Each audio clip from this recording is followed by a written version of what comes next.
ఇక దీని తర్వాత ఇప్పుడు మనం విజన్ 2047 తర్వాత మనకు వైట్ పేపర్స్ అనే 7 పేపర్లు ఉన్నాయి. ఇది అందులో 1, 2, 3, 4, 5, 6, 7 అంటే పోలవరం 1, మనకు అమరావతి 2, శాంతి భద్రతలు 3, తర్వాత అటవీ మైనింగ్ 4, మనకు తర్వాత మనకు విద్యుత్ రంగ సంస్కరణలు 5, లిక్కర్ పాలసీ 6, ఆర్థిక సంస్కరణలు 7. ఆర్థిక అంశాలు 7 అండి.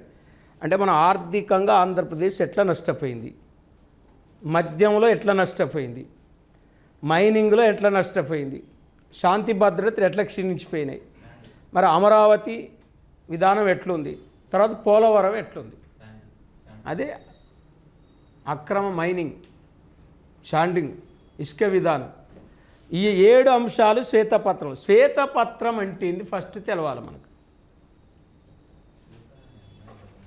అంటే శ్వేతపత్రం అంటే ఏంది అంటే ఏదైనా ఒక అంశం మీద ప్రభుత్వము అధికారికంగా విడుదల చేసే పత్రాన్ని శ్వేతపత్రం అంటారు. అంటే ఇప్పుడు మీకు బేస్ లేనిది విడుదల చేయకూడదు, వాస్తవం లేనిది విడుదల చేస్తే ఆ విడుదల చేసిన గవర్నమెంట్ మీద ఆపోజిషన్ ఎవరి మీద అయితే విడుదల చేస్తారో వాళ్ళు కేసేస్తారు. ఇప్పుడు నా మీద ఏ తప్పు లేనిది తప్పుందని కేసు పెడితే నేను కోర్టు పోయి వాని మీదనే పరువు నష్టం దావా కేసేస్తా. అప్పుడు వాడిపోతాడు. మన మీద ప్రూఫ్ ఉండాలి. ఇప్పుడు శ్వేతపత్రం రిలీజ్ చేస్తున్నామంటే వాస్తవాలు అక్కడ దొరకాలని నీకు. వాస్తవాలు దొరకకుండా నువ్వు ఇట్లా దోసుకపోయినావు, అట్లా దోసుకపోయినావు, ఇట్లా కొల్లగొట్టినావు, అట్లా కొల్లగొట్టినావు అని మొత్తం నువ్వు రాసినావు అనుకోండి, అంటే మీరు చదువుకోవడానికి, ఆంధ్రప్రదేశ్ ప్రజలు చదువుకోవడానికి, జగన్ మీద బ్యాడ్ ఇంప్రెషన్ రావడానికి శ్వేతపత్రాలు రిలీజ్ చేస్తే జగన్ ఏమంటాడు, నా పరువు పోగొట్టిండు అని తీసుకుపోయి కోర్టులో, సుప్రీంకోర్టులో, హైకోర్టులో కేసు వేస్తారు. అప్పుడు చంద్రబాబు నాయుడిని తీసుకుపోయి జైలు వేస్తారు. ఉన్న ముఖ్యమంత్రి పదవి పోతుంది. అంటే అక్కడ అఫీషియల్గా ఇన్ఫర్మేషన్ ఉంటేనే రిలీజ్ చేయాలి, లేకపోతే శ్వేతపత్రాలు రిలీజ్ చేయడానికి అవకాశం ఉండాలి. అంటే ఏదైనా ఒక అంశం మీద ప్రభుత్వం అధికారికంగా విడుదల చేసే నివేదికనే శ్వేతపత్రం అంటారు. చూడండి, official concept. White paper means official concept, మరి ప్రొవిజనల్ కాన్సెప్ట్ కాదు అది. ఏదైనా ఒక అంశం మీద ప్రభుత్వం అధికారికంగా రిలీజ్ చేసే పత్రాన్ని ఏమంటాం, శ్వేతపత్రం అంటాం. మరి ఈ మధ్యలో 7 శ్వేతపత్రాలు రిలీజ్ చేసిండు ఆయన. మరి 7 శ్వేతపత్రాలు ఏం రిలీజ్ చేసిండు అంటే అమరావతి మీద ఒకటి, అంటే మన ఫస్ట్ పోలవరం, అమరావతి, ఆర్థిక అంశాలు, ఈ 3 ఎక్కువ అడుగుతారు. ఈ 3 మీదనే ఎక్కువ అడుగుతారు. పోలవరం మీద, అమరావతి మీద, మరి ఫైనాన్షియల్ మ్యాటర్స్ మీద. ఈ 3 ఎక్కువ ఇంపార్టెంట్. తర్వాత ఇసుక ఎంత దోషిండు, అడవులు ఎంత దోషిండు, ఎర్రచందనాన్ని ఎంత తీసుకుపోయిండు అనేది. తర్వాత విద్యుత్ రంగంలో సంస్కరణలు ఉంటాయి, శాంతి భద్రతలో సంస్కరణలు ఉంటాయండి. మరి ఇప్పుడు మెయిన్గా మనం ఫస్ట్ శ్వేతపత్రం పోలవరం మీద, మనం పోలవరం దీని మొత్తం మనం చాలా డేటా ఉంటుంది. ఒక 4-5, ఒక 10-15 పేజీలు ఉంటుంది. కానీ షార్ట్కట్లో ఒక 4, 5, 6 పేజీలు ఉంటాయి షార్ట్కట్లో. మరి ఆయన శ్వేతపత్రం ఇంతలా రిలీజ్ చేసిండు పోలవరం మీద. మరి అమరావతి మీద 20 పేజీలు రిలీజ్ చేసిండు. ఒక్కొక్క శ్వేతపత్రం 20, 30, 27 20లో మన ఏపీ ఎకానమీ అయిపోద్ది 200 పేజీలు. ఆ 200 పేజీలు చదివేసరికి ఈ సంవత్సరం అయిపోతుంది శ్వేతపత్రాలు చదివేసరికి. మరి అంత ఒక్కొక్క పత్రం ఇన్ని పేజీలు అవసరం. షార్ట్కట్లో 2-3 పేజీలు రిలీజ్ చేయొచ్చు కదా. మరి వాస్తవానికి పోలవరం మొత్తం దాని యొక్క ఇతివృత్తం, దాని ఉద్దేశాలు, దాని యొక్క ఆశయాలు మనం చదవాలి. అంటే వాస్తవానికి పోలవరం ప్రాజెక్ట్ అనేది జనరల్గా ఇది ధవళేశ్వరం ప్రాజెక్టుకి ఎగువన 42 కిలోమీటర్ల దూరంలో ఉందండి. అంటే ధవళేశ్వరం ప్రాజెక్టుకి ఎగువన ఉందా, దిగువన ఉందా? ఎగువన ఉంది. ఎగువన పైన అంటే 42 కిలోమీటర్స్ దూరంలో ఉందండి పోలవరం ప్రాజెక్ట్. అంటే జనరల్గా మనం ఒకసారి తీసుకుంటే ఇక్కడ ఇది కంబైన్డ్ ఆంధ్రప్రదేశ్ రాష్ట్రము ఇలా ఉన్నప్పుడు, కంబైన్డ్ ఆంధ్రప్రదేశ్ స్టేట్ ఇలా ఉన్నప్పుడు ఇలా గోదావరి అనేది ఇలా వచ్చినప్పుడు ఇలా ధవళేశ్వరం ప్రాజెక్ట్ ఇక్కడ ఉంది. ఇది గోదావరి నది మీద. దీనిపైన ఇక్కడ పోలవరం ఉంది. ఇప్పుడు కట్టేది ఇక్కడ. అంటే జనరల్గా ఇది ధవళేశ్వరము, ఇది పోలవరం అంటే ఎగువన ఉంది, దిగువన లేదు. అయితే ధవళేశ్వరం ప్రాజెక్టుకు ఎగువన 42 కిలోమీటర్ల దూరంలో గోదావరి నది మీద పోలవరం ప్రాజెక్టు ఉంది. అయితే ఈ పోలవరం ప్రాజెక్టు అని ఎందుకు పేరు పెట్టారంటే పోలవరం అనే విలేజ్ దగ్గర కడతారు కాబట్టి. అంటే పోలవరం అనేది ఒక మండలది. పోలవరం అనేది ఒక మండలం. అంటే ఏలూరు అనేది ప్రజెంట్ డిస్టిక్, ఒకప్పుడు west Godavari district. Eluru district, Polavaram అనేది మండలం. పోలవరం అనేది ఒక మండలం. రామయ్యపేట అనేది ఒక విలేజ్. రామయ్యపేట అంటే మనకు రామయ్యపేట అనేది విలేజ్ అయినప్పటికీ మనకు రాయలేదు, చిన్న గ్రామం కాబట్టి. మరి రామయ్యపేట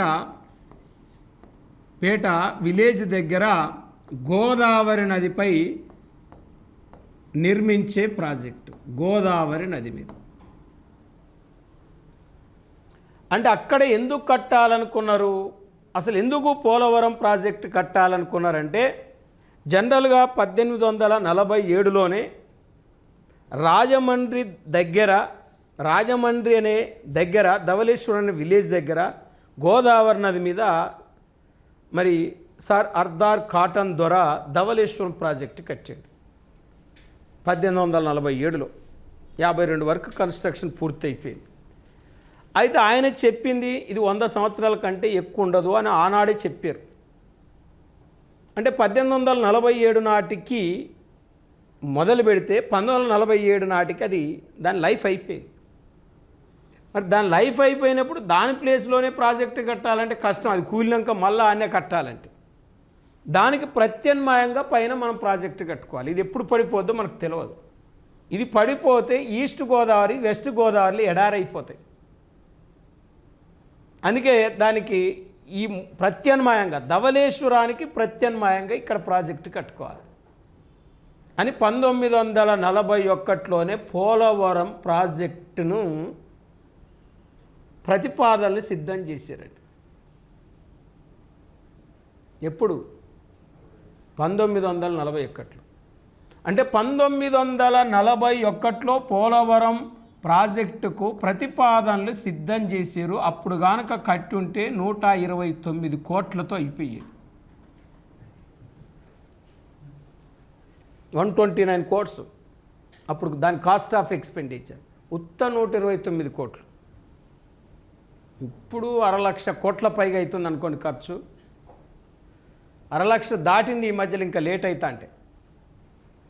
మరి ఈ 129 కోట్లతో కట్టవలసిన ఈ ప్రాజెక్టు 1941లో జరిగితే 1942 నుంచి 44 మధ్య దానికి భూసేకరణ చేసి ఆ ప్రాజెక్టును వాస్తవానికి మెయిన్గా 150 అడుగుల నుంచి 208 అడుగుల ఎత్తులో కట్టాలనుకున్నారు. 41లో దీనికి శంకుస్థాపన చేసినప్పుడు 42 నుంచి 44 మధ్య భూసేకరణ చేసేది. దీనికి చేసినప్పుడు ఆనాడు 340 నుంచి 708 టీఎంసీలతో 150 అడుగుల నుంచి 208 అడుగుల ఎత్తులో కట్టాలనుకున్నారు అప్పుడు ప్రాజెక్టు. అప్పుడు గానక ప్రాజెక్టు కట్టుంటే చాలా పెద్ద ప్రాజెక్ట్ అయ్యేది ఇది.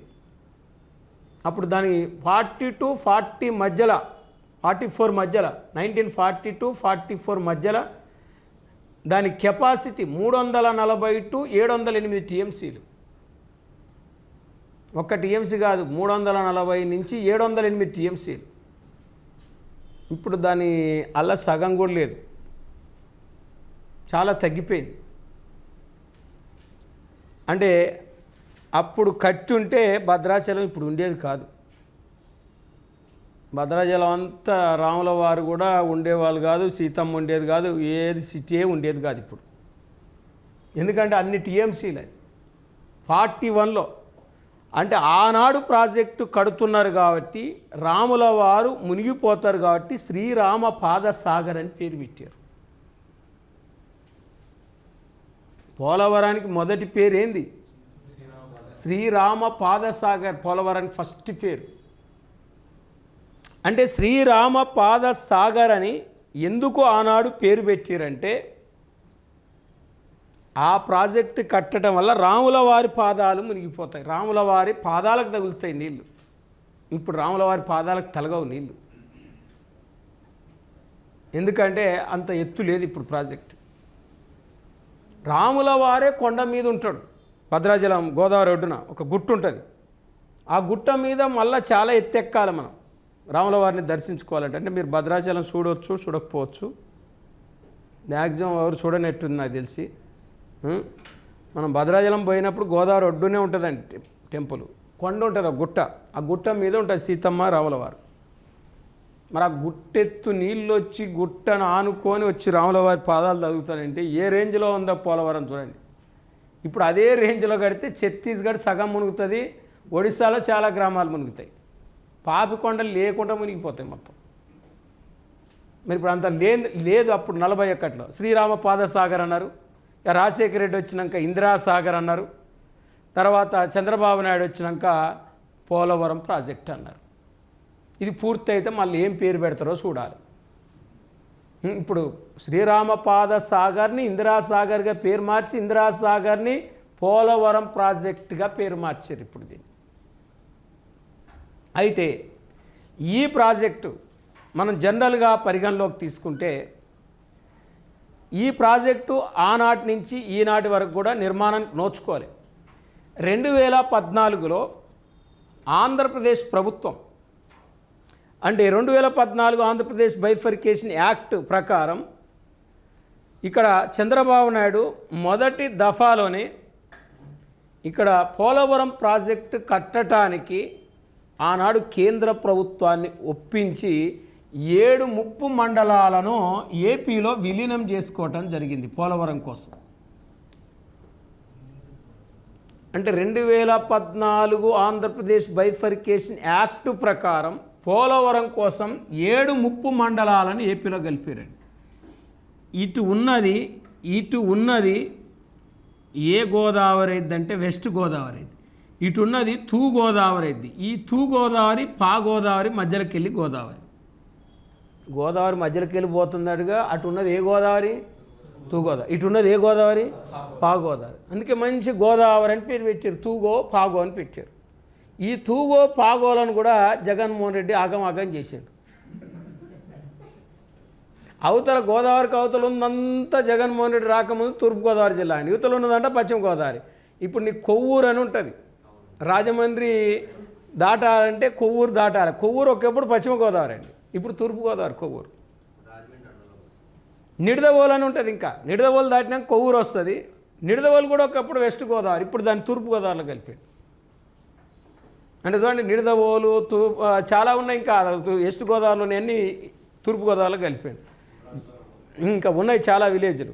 అయితే ఇప్పుడు వాస్తవానికి ఇప్పుడు మారిన మ్యాప్ ప్రకారం ఇది అల్లూరి సీతారామరాజు డిస్టిక్. ఇప్పుడు మారిన కొత్త దాని ప్రకారం ఇది ఏలూరు డిస్టిక్. ఇప్పుడు ఏలూరు డిస్టిక్ పోలవరం అనేది, ఇది అల్లూరి సీతారామరాజు. అయితే ఇక్కడ ఇది ఖమ్మం డిస్టిక్. ఇదంతా ఇక్కడ పోలవరం పైన నుంచే స్టార్ట్ అయింది ఖమ్మం డిస్టిక్. పోలవరం ఒక 20 కిలోమీటర్ల నుంచి ఖమ్మం డిస్టిక్ స్టార్ట్ అయింది, జస్ట్ 20 కిలోమీటర్స్ నుంచే. నీకు పోలవరం ప్రాజెక్ట్ కట్టాలంటే 7 మండలాలు ఇవ్వకపోతే ఎప్పటికి కూడా ప్రాజెక్ట్ కట్టలేరు. కానీ తెలంగాణ విడిపోయింది, కలిసి ఉన్నప్పుడు అంటే కట్టవచ్చు, విడిపోయాక కట్టడం చాలా కష్టం, వాళ్ళు కట్టనియ్యరు. కలిసి ఉన్నప్పుడు ఏమైందంటే వాళ్ళే ముఖ్యమంత్రులు కాబట్టి వాళ్ళే కడతారు, ఆంధ్ర వాళ్ళు ముఖ్యమంత్రులు కాబట్టి కట్టి తీరుతారు. అప్పుడు తెలంగాణ వాళ్ళు గొడవ పెడితే తీసుకొచ్చి జైలు పడేస్తారు. మరి విడిపోయిన తర్వాత ఊకోరు కదా, ఆ పర్మిషన్ లేదు కట్టకూడదు కదా, తెలంగాణలో పర్మిషను, ఛత్తీస్గఢ్ ఒడిశా వాళ్ళ పర్మిషన్.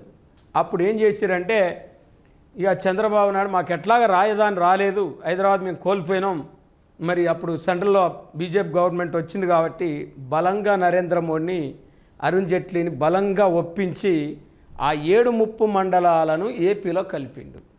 ఆ కలపడం వల్ల పోలవరానికి మార్గం సుగమమైంది, ఈజీ అయిపోయింది. అది కలపకపోతే కట్టకపోయేటోళ్ళు. ఆ 7 మండలాలు మీకు ఆల్రెడీ తెలుసు. ఇటున్నాయి 4, ఇటున్నాయి 3. ఇటు 3 ఏమున్నాయి అంటే, ఇటు బూర్గంపాడు అనే ఒక మండలం ఉంది, బూర్గంపాడు. ఇటు వేలేరుపాడు అనే మండలం ఉంది, వేలేరుపాడు. కుక్కునూరు అనే మండలం ఉంది. ఈ 3 ఏలూరు జిల్లాలో కలిపారు, ఒకప్పుడు పశ్చిమ గోదావరి జిల్లాలో కలిపారు. మరి ఒకప్పుడు పశ్చిమ గోదావరి, ఇప్పుడు ఏలూరు జిల్లాలో ఈ 3 మండలాలు కలిపారు. 7 ముప్పు మండలాలు. 7 ముప్పు మండలాల్లో ఈ బూర్గంపాడు, వేలేరుపాడు, కుక్కునూరు ఈ 3 ఏలూరు జిల్లాలో కలిపితే ఇటున్న భద్రాచలం, కూనవరం, చింతూరు, విఆర్పురం, వరద రామచంద్రాపురం. ఇప్పుడు చెప్పండి ఏంటిది? భద్రాచలం, కూనవరం, చింతూరు, విఆర్పురం. ఈ 4 మండలాలు ఎక్కడ కలిపారు? అల్లూరి సీతారామరాజు డిస్టిక్లో కలిపారు. ఒకప్పుడు తూర్పుగోదావరిలో కలిపారు. ఇప్పుడు తూర్పుగోదావరి లేదు కాబట్టి అల్లూరులో కలిపారు. బాలు పాక్షికంగా కలిపారు. బా అంటే భద్రాచలం, భూ అంటే బుర్గంపాడు. పార్షియల్గా మెర్జ్ చేశారు. ఆ 5 మండలాలు కంప్లీట్గా మెర్జ్ చేశారు. భద్రాచలం పోద్దని ఇక అది కూడా కంప్లీట్గా మెర్జ్ చేస్తే ఏ మండలం కూడా రాదని తెలిసిద్ది. అది కూడా మొత్తం కలిపితే ఇవి ఉన్నాయి పోతాయి, ఉంచుకున్నాయి పోతాయి అని అర్థమైంది ఏపీ వాళ్ళకు. అందుకే భద్రాచలం ఎగ్జామ్షన్ ఇచ్చేసరికి ధర్నాలు స్టార్ట్ చేయలేదు తెలంగాణలో. వాళ్ళకి తెలుసు, చంద్రబాబు నాయుడుకు, నరేంద్ర మోడీ తెలుసు, భద్రాచలం కూడా మొత్తం కలిపితే ఇక మొత్తం తెలంగాణ వ్యాప్తంగా మళ్ళొక ఉద్యమం స్టార్ట్ అయింది. ఈ మండలాలు కూడా రానియారు, ఒక్క మండలం కూడా రానియారు, పోలవరం పోద్దని చిన్నగా మన వాళ్ళు భద్రాచలాన్ని వదిలిపెట్టారండి. అయినా ఇప్పటికి కూడా పోలవరం కడితే భద్రాచలాన్ని వరకు వస్తాయి బ్యాక్ వాటర్. చాలా లెంత్. భద్రాచలం ఎక్కడుంది? పోలవరానికి దాదాపు 150 కిలోమీటర్స్ దూరంలో ఉంది. 150 కిలోమీటర్స్ ఈ పోలవరం నుంచి భద్రాచలం బ్యాక్. మరి అట్లాంటిది ఆ భద్రాచలం ఒక సిటీ తప్ప భద్రాచలంలో మొత్తం కలిపిరండి. భద్రాచలం మండలంలో 74 విలేజెస్ ఉన్నాయి. 74 విలేజెస్ ఉంటే 73 విలేజెస్ కలిపారు భద్రాచలం మండలంలో. ఒక్క భద్రాచలం సిటీలో కూడా, సిటీ మొత్తం కాదు, సిటీలో సగం మళ్ళీ ఏపీలోనే కలిపారు. ఏపీ టెంపుల్, ఇటు బజార్ అంతా తెలంగాణలో ఉంది, అటంతా ఏపీలో ఉంది. నాకు తెలిసి మా దోస్తులు ఉన్నారు, ఒక తెలిసిన వాళ్ళు. ఆ మధ్యలో నేను పోయినాక నాకు డౌట్ వచ్చి అడిగిన, వాళ్ళ బాబాయ్ ఇల్లు అటు ఉంది, వీళ్ళు ఇల్లు ఇటు ఉంది, మధ్యలో రోడ్డు ఉంది. వాళ్ళ బాబాయ్ ఏపీలో అంటే వీళ్ళు తెలంగాణ అంటే. వాళ్ళు ఒకటే బాధపడతారు, మమ్మల్ని ఏపీలో కలిపారు సార్ అని. సార్ జస్ట్ మధ్యలో బజార్ అండి, ఇవతల బజార్ తెలంగాణలో ఉంది, అవతల బజార్ ఏపీలో ఉన్నాయి. వాళ్ళ అన్నదమ్ములు, సొంత అన్నదమ్ములు అవతల ఇల్లు కట్టుకున్న పాపానికి అని ఏపీలో కలిపారు. విచిత్రం అనిపించింది నాకు ఆ రోజు అయితే చాలాసేపు. అంటే భద్రాచలం సగం సిటీ కంటే ఎక్కువ ఉందండి ఏపీలో. ఇక ఒక్క గ్రామం కూడా లేదు భద్రాచలం. బూర్గంపాడు మండలంలో 18 గ్రామాలు ఉంటే 6 గ్రామాలే కలిపారు. 12 గ్రామాలు తెలంగాణలో ఉన్నాయి బూర్గంపాడులో. ఎందుకంటే గోదావరికి ఇటువైపు ఉంటుంది బూర్గంపాడు. కాబట్టి ఇక్కడ మరి కలపడం జరిగింది. అయితే జనరల్గా మనకు 1980 సంవత్సరంలోనే గోదావరి జలాల మీద, అప్పుడు మధ్యప్రదేశ్ అంటే ఛత్తీస్గఢ్ లేదు అప్పుడు, 2000 సంవత్సరంలో ఛత్తీస్గఢ్ స్టేట్ ఏర్పడింది. ఆ ఛత్తీస్గఢ్లో మధ్యప్రదేశ్ నుంచి విడిపోయింది అది. మీకు చూడండి, ఇప్పుడు మధ్యప్రదేశ్ ఏపీకి బౌండరీ ఉండదు, ఏముంటుంది? ఛత్తీస్గఢ్. ఆ ఛత్తీస్గఢ్ బౌండరీ ఎట్లా వచ్చింది? ఖమ్మం జిల్లాల మండలాలు కలపబట్టి. లేకపోతే ఏపీకి ఛత్తీస్గఢ్ బౌండరీ ఎట్లా వస్తుంది? ఒడిశా వస్తుంది. ఆ ఛత్తీస్గఢ్ మధ్యప్రదేశ్ నుంచి 2000 సంవత్సరాలు విడిపోయింది. అంటే ఒడిశా మధ్యప్రదేశ్ బౌండరీలోకి ఎప్పుడు ఒడిస్సా, మధ్యప్రదేశ్, మహారాష్ట్ర, మరి కర్ణాటక, తెలంగాణ, ఆంధ్రప్రదేశ్, ఇవి బౌండరీస్. ఏపీకి అప్పుడు బౌండరీస్. మన ఏపీ రాష్ట్రానికి ఇటు మహారాష్ట్ర, ఇటు కర్ణాటక, చూడండి, ఇటు మధ్యప్రదేశ్, ఇటు ఒడిస్సా, ఇటు తమిళనాడు, ఇవి బౌండరీస్ ఉమ్మడి ఆంధ్రప్రదేశ్కి. ఇప్పుడు ఈ మండలాలని కలిపేసరి ఛత్తీస్గఢ్, ఇప్పుడు ఇటు ఛత్తీస్గఢ్ ఉందండి, ఈ ఛత్తీస్గఢ్, ఇటు ఒడిస్సా ఉంది, మరి ఇప్పుడు ఈ పైన తెలంగాణ ఉంది, అయితే మెయిన్గా తెలంగాణకు నష్టమే, ఒడిస్సాకు నష్టమే, ఛత్తీస్గఢ్కి నష్టమే పోలవరం కట్టడం వల్ల. కాబట్టి 1980లో పోలవరం మీద ఒప్పందం జరిగింది. మధ్యప్రదేశ్, ఒడిస్సా, ఆంధ్రప్రదేశ్ల మధ్య త్రైపాక్షిక ఒప్పందం జరిగిందండి. త్రైపాక్షిక ఒప్పందం, 3 స్టేట్ల ఒప్పందం. అది 3 స్టేట్ల ఒప్పందం జరిగినప్పుడు అంటే పోలవరం ప్రాజెక్టు 41.15 మీటర్లు ఎత్తే కట్టాలి. మీటర్ వేరు, అడుగులు వేరు. మీటర్కి అడుగుకు చాలా తేడా ఉంటుంది. మనం మొత్తం ఇప్పుడు ఈ నుంచి పైకి తీసుకుంటే మీటర్ ఉంటుందా?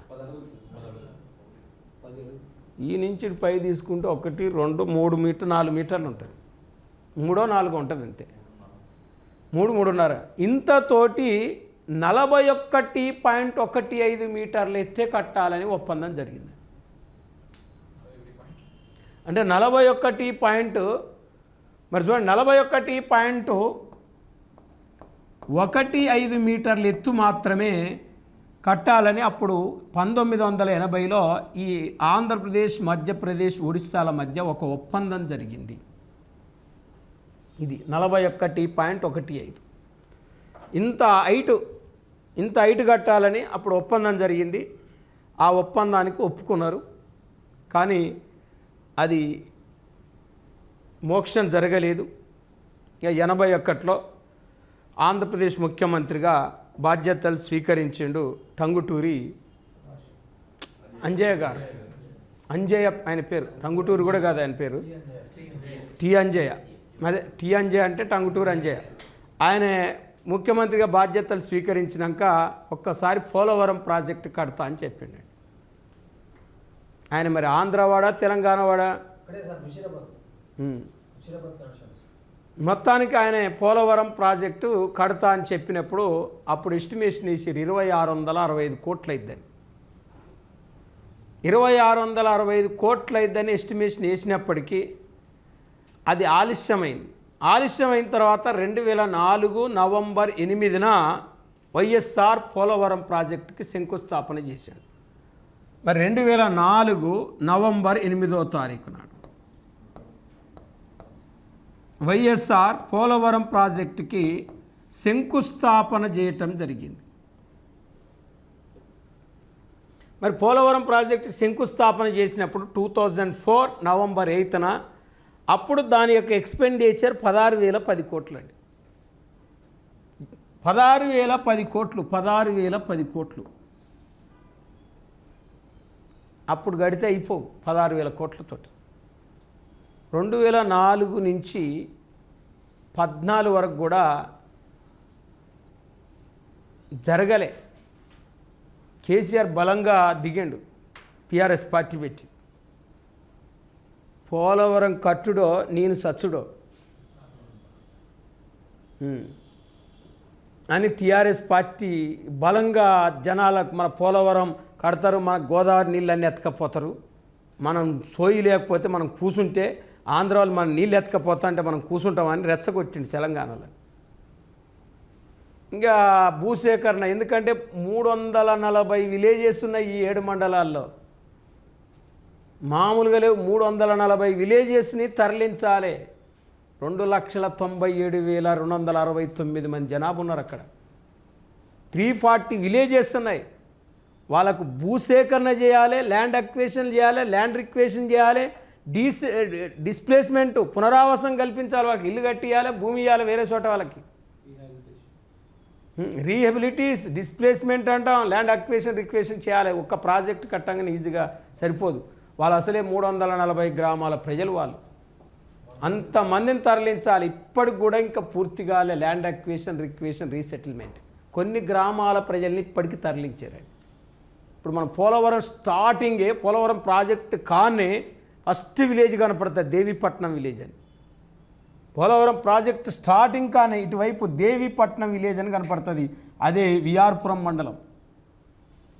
పోలవరం కాడ స్టార్ట్ అయ్యేది విఆర్పురం మండలమే, వరదరామచంద్రాపురం తెలంగాణదే. ఆడ దేవీపట్నం విలేజ్ అని కనపడుతుంది. ఆడ మన అల్లూరి కొంచెం పైకి పోయినాక అల్లూరి సీతారామరాజు పుట్టిన ఊరు. ఇవన్నీ ఖాళీ అయిపోయినాయి, అన్నీ పోయినాయి, గోదావరి ఇప్పుడు మునిగినాయి. ఆ పోలవరం చిన్న గేటు లేపేసరికి ఇంకా చాలా గ్రామాలు తీసుకుపోవాలి. మొత్తానికి ఓకే. ఇక రాజశేఖర రెడ్డి వచ్చినాక 2004 శంకుస్థాపన చేసిండు. అంటే శంకుస్థాపన చేసిండు కానీ ఇంతవరకు ప్రారంభోత్సవం జరగలే పోలవరానికి. మరి ఇప్పుడు జనరల్గా ఈ పోలవరం ప్రాజెక్టు కట్టడంలో ఉద్దేశం ఏంటిది, అసలు ఎందుకు కడతారు ఈ పోలవరం ప్రాజెక్ట్ అనేది పాయింట్. అంటే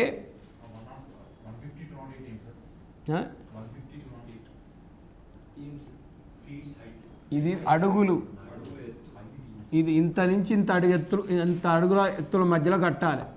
ఇంత కడితే ఇన్ని టీఎంసీలు, ఇంత కడితే ఇన్ని టీఎంసీలు ఉంటాయి. అది అంత అడుగులు. ఈ అడుగులు నేను చెప్పింది 41.15 మీటర్లు. అంటే 1 మీటర్ ఈజ్ ఈక్వల్ టు 3 అడుగులు దానికి ఉంటుంది. 3 పాయింట్ అట్లా అడుగులు ఉంటాయి. అంత అడుగులు. అయితే ఈ పోలవరం ప్రాజెక్టు ఎందుకు కట్టాలంటే పోలవరం ప్రాజెక్టు యొక్క ఉద్దేశం ఏంటంటే నెంబర్ 1 7,20,000 ఎకరాలకు సాగునీరు అందించాలి. ఇది 7,20,000 ఎకరాలకు సాగునీరు అందించాలి. అది ఫస్ట్ ఉద్దేశం. అంటే 7,20,000 ఎకరాలు కల్టివేట్ ల్యాండ్ ఇన్ 7,20,000 ఎకర్స్. రెండవది మనం తీసుకుంటే 80 టీఎంసీల గోదావరి జలాలను కృష్ణాకు డైవర్ట్ చేయాలి. Godavari water divert to Krishna river. అంటే 80 టీఎంసీల గోదావరి జలాలను కృష్ణాకు తరలించాలి. మరి చూడండి ఇక్కడ 80 టీఎంసీల గోదావరి జలాలను కృష్ణాకు తరలించాలి అనేది కూడా ఇక్కడ ఉంది పాయింట్. ఎందుకంటే మనకు ఆల్రెడీ ఇలా కృష్ణా నది ఇలా వస్తుంది కృష్ణా నది ఇలా రాయలసీమ నుంచి వచ్చేసి అంశల దీవి వద్ద బంగాళాఖాతంలో గెలుస్తుంది. ఇక్కడ మనకు ప్రకాశం బ్యారేజ్ ఉంది. ఈ పోలవరం రైట్ కెనాల్ ఇలా తీసుకొచ్చి కృష్ణాలో పడేయాలి. రైట్ కెనాల్ ఇది ఈ ప్రకాశం బ్యారేజ్ వెనక నుంచి కలుస్తుంది రైట్ కెనాల్ వచ్చేసి. అంటే ఇక్కడ పోలవరం ప్రాజెక్టులో ఇదంతా వాటర్ ఉంటుంది. వాటర్ ఉన్నప్పుడు ఇక్కడ రైట్ కెనాల్ ఉంటుంది. గేట్లు లేపినప్పుడు కెనాల్ నుంచి వచ్చేసి ఈ ప్రకాశం బ్యారేజ్లో పడతాయి వాటర్. ఇప్పుడు ఇది ఏంటంటే ఈ కృష్ణా డెల్టా, ఇది గోదావరి డెల్టా, ఇది కృష్ణా డెల్టా. ఈ కృష్ణా డెల్టా వాటర్ లేక ఎండిపోతుందండి 5-6 సంవత్సరాల నుంచి. ప్రకాశం బ్యారేజ్లో వాటర్ లేవు. ఎందుకంటే పైన నాగార్జున సాగరే కష్టం అయిపోతుంది. నాగార్జున సాగర్ పైన శ్రీశైలం ఉంది. శ్రీశైలం పైన ఇందిరా ప్రియదర్శిని ఉంది మహబూబ్నగర్ జిల్లాలో. ఆ ఇందిరా ప్రియదర్శిని పైన మళ్ళీ ఆల్మట్టి డ్యామ్ ఉంది కర్ణాటకలో. వాడు మామూలు కట్టలే 417 మీటర్లు ఎత్తు కట్టిండు వాడు. మొత్తం ఆల్మట్టి డ్యాములని ఆగిపోతున్నాయి కృష్ణా వాటర్ అంతా. తుంగభద్ర ఉంది కృష్ణా నది మీద కట్టింది కర్ణాటకలో ఆల్మట్టి డ్యామ్, నారాయణపూర్. మనోళ్ళు కొట్లాడుకుంటా అంటే వాడు నీళ్ళు ఎత్తకపోయింది. దొంగలు కొట్లాడుకుంటా అంటే ఊరు పంచుకున్నట్టు మనం తెలంగాణ ఉద్యమం ఆంధ్ర ఉద్యమం అని కొట్లాడుకుంటా అంటే ఆ సందు చూసి వాడు డ్యాముని ఎత్తి లేపి పాడేసిండు ఆ సందులో. చూడండి నీళ్ళు అసలు కృష్ణాలో ఏడ వాటర్ ఉన్నాయండి. గోదావరిలో పుష్కలమైన వాటర్ ఉంది. 3,000 టీఎంసీల వాటర్ ఉంది. అసలు గోదావరి మీద ప్రాజెక్టులే లేవు. కృష్ణా మీద ఉన్న ప్రాజెక్టులు గోదావరి మీద లేవు. ఏడుంది గోదావరి మీద? ఎక్కడుందండి? ఒక్క కరీంనగర్ జిల్లాలో ఇక్కడ ఉంది, ఒక శ్రీరామ్ సాగర్. ఏడ లేదు. కట్టలే. ఎందుకు కట్టలేదంటే ఆంధ్ర వాళ్ళు తెలంగాణ నీళ్ళు ఆంధ్రాకి ఎత్తకపోవడానికి తెలంగాణలో ఒక్క ప్రాజెక్టు కట్టలే. తెలంగాణ నీళ్ళు ఆంధ్రాకి ఎత్తకపోయారు. ఎట్లా ఎత్తకపోయారు అంటే మళ్ళీ మీకు డౌట్ వచ్చి పైపుల ద్వారా ఎత్తకపోయారా, బిందెల ద్వారా ఎత్తకపోయారా, చెంబుల ద్వారా ఎత్తకపోయారా అంటే అట్లా ఎత్తకపోలే. తెలంగాణలో ప్రాజెక్టులు కడితే ధవళేశ్వరానికి ఎత్తకపోలేమని ఒక్క ప్రాజెక్టు కూడా కట్టలే 50 ఏళ్ళల్లో. ఇక్కడ ఎక్కడ కట్టలే. డైరెక్ట్ ఉరికొచ్చి ఇక్కడ పడతాయి. ఎక్కడ పడతాయి? ధవళేశ్వరం ఈడ కట్టి ఉంటే ఈ వాటర్ అన్నీ నిండినాక ఈడ రావాలి, అప్పుడు ఇది ఎండిపోద్ది, తూగో పాగో. కట్టండి అంటే కడతానం అని చెప్పారు. స్టార్ట్ చేస్తాం అని చెప్పారు. ఒక శ్రీరామ్ సార్ ప్రాజెక్టు కట్టిరు, ఎందుకంటే తెలంగాణ ఉద్యమం బాగా ఊపందుకుంటే అప్పుడు కట్టినాక కూడా అది 350 టీఎంసీలు అయితే దాన్ని 90 టీఎంసీలకే కట్టారు. మళ్ళీ ఎక్కువ కడితే 350 టీఎంసీలు ఇక్కడ ఆగుతాయని కట్టినాక దాన్ని బురద తీయలే. 15 ఏళ్ళు బురద తీస్తే నీళ్ళు ఎక్కువ స్టోర్ అయితే అని బురద తీయరు ఏంటంటే జపాన్ నుంచి క్రేన్లు వస్తానే బయలుదేరినాయి అని చెప్పారు ఒక 7 ఏళ్ళు. మరి ఇక్కడి నుంచి ఇక్కడ ఒక్కొక్కసారి శబరి సిలేరు నదులు రాలేదనుకో, నీకు ఇక్కడ ఇంద్రావతి కలుస్తుంది, ప్రాణహిత కలుస్తుంది. తెలంగాణలో కాళేశ్వరం దగ్గర ప్రాణహిత మెయిన్ నది గోదావరికి. నీకు కాళేశ్వరం దగ్గర ప్రాజెక్టు కడితే ప్రాణహిత వాటర్ అంతా గోదావరిలో కలిసినా అక్కడనే ఆగిపోతాయి. నీ శబరి ఆనుందా సిలేరు ఆడించి గిత్త నల్లయ్యి భద్రాచలం దిగున కలిసి మెయిన్ నీకు ఇంద్రావతి ప్రాణహిత మంజిరా, ఇక్కడ మంజిరా వచ్చి కలుస్తుంది నిజామాబాద్ జిల్లాలో. గోదావరి ఉపనదులన్నీ తెలంగాణలోనే ఉన్నాయి. మీరు గోదావరి ఉపనదులు మీరు ఏపీలో ఒక్క గోదావరి ఉపనది చెప్పు నువ్వు. శబరి కూడా ఎడగలుగుతుంది భద్రాచలం దగ్గర, సిలేరు కూడా ఎక్కడికెళ్తుంది కూనవరం దగ్గర. మరి కూనవరం భద్రాచలం ఏపీదా? ఒక్కటి కూడా లేదు ఏపీలో గోదావరిలో కలిసేది ఉపనదే లేదు అసలు. కాబట్టి అందుకే వాస్తవానికి ఈ 80 టీఎంసీల నీళ్లు తీసుకొచ్చి ఇక్కడ పడేయాలి. ఎక్కడ పడేయాలి? కృష్ణా. అంటే ఈ మరి మొత్తానికి పాత గుంటూరు జిల్లా, ఇప్పుడు బాపట్ల జిల్లా, రేపల్లె ఉన్నది కూడా అండి. ఆ రేపల్లె, గుడివాడ, భీమవరం, గుడివాడ, కైకనూరు, పామరు అన్నీ ఈ అనుసంధానం చేయాలి మొత్తం ఈ బెల్ట్ అంతా. అందుకే 80 టీఎంసీలు అంటే మామూలు కాదు. ఒక్క టీఎంసీ అంటేనే అంత పవర్ఫుల్. అది తీసుకొచ్చి వేయాలి. మరి ఇక్కడ రెండవది. అది మూడవది ఏంటంటే 960 మెగావాట్ల కరెంట్ ఉత్పత్తి చేయాలి.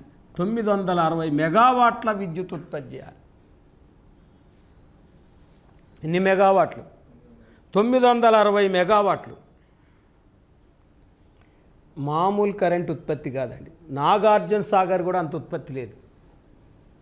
నాగార్జున సాగర్ ఎంత అండి? అంత పెద్ద ప్రాజెక్టు 408 టీఎంసీస్, అది 408 టీఎంసీలు నాగార్జున సాగర్. అప్పట్లో కానీ కట్టిరు, కానీ ఇప్పుడైతే కట్టలేకపోదు. ఎప్పుడైనా అప్పట్లో జన నివాసం తక్కువ, భూసేకరణ అప్పుడు ల్యాండ్ కాస్ట్ తక్కువ, జనాలు కూడా అప్పుడు లేరు. ఇప్పుడు చూడండి, ఒక ప్రాజెక్టు కట్టాలంటే ఎన్ని వేల ఎకరాల భూమి, ఎంతమందిని తరలించాలి. మరి నాగార్జున సార్ మొత్తం కూడా 800 మెగావాట్లు, ఇది 960 మెగావాట్లు అండి. మీరు ఈ ప్రాజెక్టు కాడికి పోయి చూస్తే కొండను దాదాపు 8 కిలోమీటర్లు తొలిచారు. నేను రీసెంట్గా పోయి వచ్చిన పోలవరానికి. మొత్తం కొండ ఇట్లా తొలిసిరండి. జపాన్ యంత్రాలు ఉన్నాయి అక్కడ. మొత్తం కొండను సొరంగం తొలితే సొరంగంలోకి వెళ్ళి పోతుంది వాటర్ మొత్తం 8 కిలోమీటర్ల బయట సొరంగం కొండలోకి వెళ్ళి లోపలికి వెళ్ళి వస్తుంది బయటికి వాటర్ అంతా. పవర్ ప్రాజెక్టు కూడా పెద్ద కొండను తొలిసారు. పవర్ ప్రాజెక్టుకు కూడా ఆ తొలిసి ఆ కొండ ఇట్లా ఓలు పెట్టి ఇట్లా తోవినప్పుడు ఇట్లా ఓలు పెడతారు కదా మిషన్లు పెట్టి. ఆ మిషన్ పెట్టి తోవినప్పుడు రాయి ఏమవుతూ ఉంటుంది కింద పడుతుంది. ఆ రాయిని కూడా జగన్మోహన్ రెడ్డి అమ్ముకున్నాడట. 860 కోట్ల రూపాయల రాయి వచ్చిందట దొలవటంలో కొండ. చూడండి మరి చూడండి ఆ రాయి కొండ. మీరు దాదాపు ఈ నుంచి మీకు మనకు చిక్కడపల్లి నారాయణగూడ అంతలో పొడవు తవ్వీరు లోపల కొండని సొరంగం. ఆ సొరంగంలోకి వచ్చి నీళ్ళు ఇటు వస్తూ ఉంటాయి. బయట పోలవరంకి వెళ్ళి ఉంటుంది కొండ. ఇదంతా ఇక్కడ కొండ ఉంటుంది. ఇదంతా కొండ ఇక్కడ నుంచి ఇక్కడ వరకు తొలిసి ఇక్కడ మళ్ళీ కాలువ ఉంటుంది. ఇళ్ళకి వస్తాయి నీళ్ళు. ప్రాజెక్టు కట్టింది ఇట్లా కట్టారు. ప్రాజెక్టు పోలవరం దగ్గర ఎందుకు కట్టారంటే గోదావరి ఇలా వచ్చేసి పోలవరం దగ్గర ఇట్లా వెళ్ళిపోతుందండి. గోదావరి ఇట్లా విడిపోతుంది. విడిపోయి ఇటు రివర్స్ అవుతుంది. ఇక్కడ వరకు పాపికొండలు సన్నగా ఉంటుంది గోదావరి. ఇటు వస్తుంది. ఈడ మళ్ళీ మధ్యలో పెద్ద కొండ ఉంటుంది. ఈడ మళ్ళీ గ్యాప్ ఉంటుంది గోదావరి. మళ్ళీ ఎన్ని కొండలు ఉంటాయి. మళ్ళీ ఇక్కడ పెద్ద కొండ ఉంటుంది. మళ్ళీ ఇక్కడ ఖాళీ ఉంటుంది. మళ్ళీ ఈడ పెద్ద కొండలు ఉంటాయి ఏలూరు జిల్లాకి. ఈ కొండలనే తొలిసారు ఈ రైట్ కెనాల్ కోసం. మళ్ళీ ఈ కొండకు మధ్యలో పోలవరం ప్రాజెక్ట్. జస్ట్ ఇటు పోయే వాటర్ మళ్ళీ ఇక్కడ కాపర్ డ్యామ్ కడతారు. మళ్ళీ ఇదంతా ఈడ కూడా ప్రాజెక్టు కట్టినాం అనుకో, ఛత్తీస్గఢ్ ఒడిశాడు ఏముంటాడు ఇక వాళ్ళు మొత్తం పోతాయి, వాళ్ళు మునిగిపోతాయి. ఆ 2 రాష్ట్రాలు కథం. అందుకే ఇక్కడ కాపర్ డ్యామ్ కడతారు ఇక్కడ వాటర్ ఫ్లోని తగ్గించడానికి. మరి ఇక్కడ ఇది పోలవరం 48 గేట్లు ఈ మధ్యలో ఉంటాయి. మరి ఇప్పుడు జనరల్గా మనం ఒకసారి తీసుకుంటే ఇది మూడవది 960 మెగావాట్లు, నాలుగవది 540 గ్రామాలకు త్రాగునీరు అందించటం. అంటే 540 విలేజెస్కి drinking water provide to the 540 villages. అంటే ఇప్పుడు ఇటువైపు ఉన్నది రైట్ కెనాల్, అటువైపు ఉన్నది లెఫ్ట్ కెనాల్. ఇటువైపు విశాఖపట్నంకి వెళ్ళిపోయేది లెఫ్ట్, మనకు విజయవాడకి వెళ్ళి వచ్చేది రైట్. ఇప్పుడు ఇటు చూడండి, ఇట్లా చూస్తే ఇదేంటిది రైట్, ఇదేంటిది లెఫ్ట్, ఇది పోలవరం. మరి ఇట్లా మనకు లెఫ్ట్ రైట్. అయితే ఇక్కడ మనకు ఈ లెఫ్ట్ కెనాల్ విశాఖపట్నానికి పోతుందండి. విశాఖపట్నానికి పోయినప్పుడు విశాఖపట్నానికి త్రాగునీరు అందించాలి, విశాఖ స్టీల్కి కూడా వాటర్ అందించాలి. ప్లస్ ఈ మార్గ మధ్యంలో ఎన్ని గ్రామాలు? 540 గ్రామాలు. 540 గ్రామాలకు త్రాగునీరు, దాదాపు 28.5 లక్షల మందికి త్రాగునీరు అందించాలి. విశాఖపట్నం సిటీనే సగం 20 లక్షల జనాభా ఉన్నది. విశాఖపట్నం సిటీకి వాటర్ లేవు, సముద్ర వాటర్ పనికిరావు. మరి ఈ మధ్యలో ఈ గ్రామాలు కవర్ చేసుకుంటూ పోయి విశాఖపట్నం సిటీకి, విశాఖ ఉక్కు కర్మాగారానికి, ఈ మొత్తం 540 గ్రామాలకు 23.44 టీఎంసీల వాటర్ ఇవ్వాలండి. విశాఖ నగరానికి, విశాఖ స్టీల్ ప్లాంట్కి, విశాఖ నగరమునకు, విశాఖ స్టీల్ ప్లాంట్కి 23.44 టీఎంసీల వాటర్ అందించాలి. ఇది మరి ఇంత వాటర్ అందించాలి కాబట్టి మరి ఆ ఉద్దేశంతో 1, 2, 3, 4, 5 ఉద్దేశాలతో దేని కడతాండ్రు? పోలవరం ప్రాజెక్టు కడతాండ్రు. మరి జనరల్గా ఇప్పుడున్న దాని ప్రకారం దీని సామర్థ్యం 194 టీఎంసీస్, 194 టీఎంసీలు. దీనికి ఈ కుడి కాలువ పొడవు 174 కిలోమీటర్లు. కుడి కాలువ పొడవు 174 కిలోమీటర్లు. Left canal length of left canal 174 kilometres. మన రైట్ ఇది లెఫ్ట్, ఇది లెఫ్ట్ 180, ఎడమ కాలువ 181. ఇది ఎడమ. ఇప్పుడు కుడి కాలువ కుడి కాలువ అంటే రైట్ కెనాల్. ఇది ఎటు వస్తుందంటే west Godavari district, Eluru district, మరియు ఇక్కడ మెయిన్గా కృష్ణా డిస్టికు ప్లస్ ఎన్టీఆర్ డిస్టిక్లను కవర్ చేస్తుంది. ఇప్పుడు 4 డిస్టిక్లను కవర్ చేసుకుంటూ వస్తుంది. ఇది ఒకప్పుడు 2 డిస్టిక్లు, ఇప్పుడు 4 డిస్టిక్. ఫస్ట్ ఏలూరు జిల్లా, తర్వాత తాడేపల్లిగూడెం, భీమడోలు అటు పోతుంది, దెందులూరు అటు పోతుంది వెస్ట్ గోదావరి జిల్లాలు. తర్వాత మనకు నుజువీడు, తర్వాత జగ్గేపేట, నందిగామ, తిరువూరు, కృష్ణా ఎన్టీఆర్ జిల్లాకు వస్తుంది. మళ్ళీ ఈ కంకిపాడు, పామూరుకి వెళ్ళి ఎన్టీఆర్ జిల్లాకు పోతుంది. కృష్ణా ఎన్టీఆర్ 4 జిల్లాలు కవర్ చేస్తుంది. 174 దీని లెంత్ అయితే. మరి లెఫ్ట్ కెనాల్ 181 ఇది ఏమైందంటే ఇక్కడ అల్లూరులో స్టార్ట్ అవుతుందండి.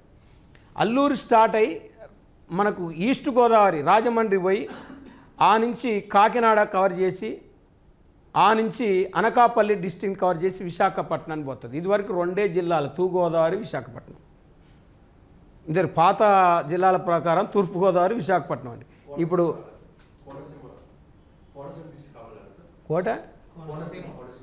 కోనసీమకు కూడా కవర్ చేస్తుంది భవిష్యత్తు మొత్తం. మరి అంటే ఈస్ట్ గోదావరి మొత్తం. ఈస్ట్ అంటే ఒకటి ఏంటిది? కోనసీమ, కాకినాడ, ఈస్టు, మళ్ళీ అల్లూరి, అనకాపల్లి, విశాఖపట్నం 5 జిల్లాలని కవర్ చేస్తుంది. 5 జిల్లాలు ప్రజెంట్ కొత్త జిల్లాల ప్రకారం. ఇప్పుడు దీనికి రివైజ్డ్ కాస్ట్ ఎంత, దీని కన్స్ట్రక్షన్ ఎవరు ప్రజెంట్ ఉన్నది, మరి దీన్ని కాపర్ డ్యామ్ ఎత్తెంత, లోయర్ కాపర్ డ్యామ్ ఎత్తెంత, కాపర్ డ్యామ్లు ఎంత కొట్టకపోయినాయి ఇప్పుడు జగన్ వచ్చినాక, ఎన్ని కోట్ల నష్టం జరిగింది, మేఘన కృష్ణారెడ్డికి రివర్స్ టెండర్ ఇవ్వటం వల్ల. మరి ఆ టెండర్ ఫస్ట్ చంద్రబాబు నాయుడు ఎవరికి ఇచ్చిండు?